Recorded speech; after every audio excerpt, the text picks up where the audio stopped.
Can technology teach us to be more emotionally intelligent? Well, according to the creators of the Mobile Emotional Intelligence Test app, it absolutely can. The psychologists behind this new app say that by using technology to develop and enhance our emotional competencies, we can grow to become better and more empathetic human beings.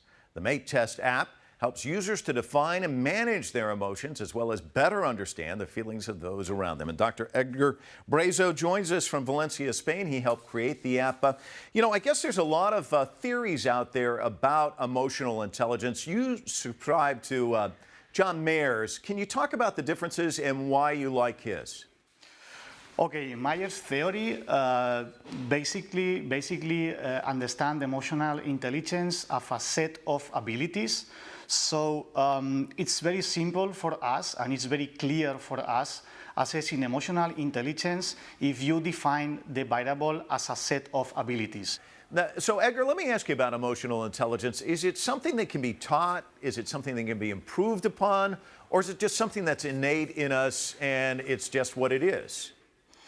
Yeah, sure. Actually, this is the good news because emotional intelligence, as I told before, is a set of abilities. So it is possible to learn how to be emotional intelligent.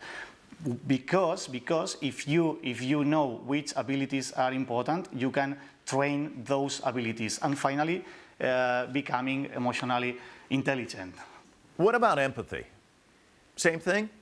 Yeah, empathy by definition is the capacity that humans have in order to perceive emotions and feel emotions that other people are feeling. So this is the first step for being emotionally intelligent.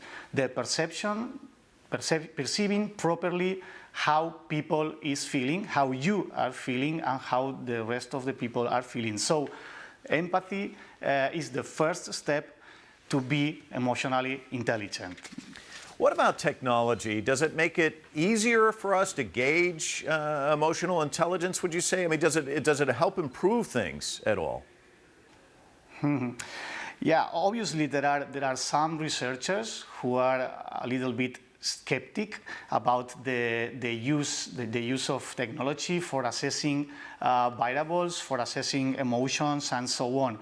But for us, it's very, very funny to see that some researchers trust more in paper pencil surveys and self-assessment questionnaires than a smartphone, for instance. We think that smartphone can help us to assess variables, and we can use smartphones to assess the real competence of the people for perceiving and understanding and also managing emotions. So again, technology is it's an awesome tool for assessing emotional intelligence, and we are trying to test it empirically and publishing in scientific journals as well. Can you walk us through MEIT and how it works? Yes, we can see in the screen. This is the main screen. You can see a wall of activity. You can see the people who are right now taking the tests. And in the first screen, we can choose which kind of test we want to take. For instance, in perceiving, there are some here, the explanation, and we see, for example, one phase and one level of a emotion. And you have to choose which is the proper phase that is showing that emotion. And finally, you have to put the emotion, one emotion, such as jealousy, in the proper place in that emotional meter. So you have to be able to put the emotion in the proper place. And we have also another kind of tests regarding to another branches of emotional intelligence, such as understanding. Here we are building emotions, difficult emotions, and we have to put how much of the elements you have to choose. For instance, love. It is an eternal question. What's love? So love is something, love is an emotion, and we have to build how much joy, how much acceptance, and how much illusion conform love, and so on. So we have a very funny test to do, and we can see also the classification. We can see our Facebook or LinkedIn connections, how emotional intelligent they are. And we have also a map. If you see here, we can check, for instance, Spain. This is the mean values of the different countries that we have data. As you can see, we have data of more than 100 countries. And you can compare how emotionally intelligent they are. And you said more than 100 countries. What are you finding? Are there some countries that are more emotionally intelligent, would you say? What are you learning? In general, what we found is that we think that usually people from the warm countries are more emotionally intelligent, countries like Colombia, people from South America, and so on. And we used to think that people from China, people from Norway, those kind of countries, people are more cold, and they are less emotionally intelligent. But it's not true. Our data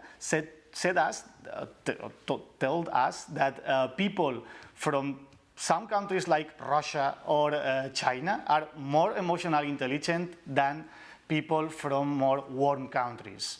That's because being emotionally intelligent is not being emotional. So it's not laughing a lot, it's not being optimistic, it's not being funny. Being emotionally intelligent is getting exactly what people, perceiving properly what people is feeling, perceiving properly what you are feeling, and adapting your feelings to the situation.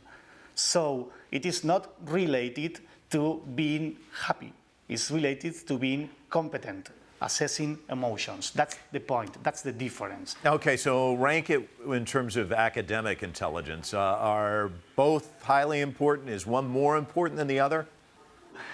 Companies contract you because of your academic intelligence or academic grades, but they say to you goodbye because you have due to your lack of emotional intelligence. So to get a job is hopefully to get a job is more important getting or having a good grade, a good marks, but when you are already in your job, it's much more important being emotionally intelligent. Okay, Edgar, I can tell by talking to you, when it comes to academic intelligence, you've definitely got that.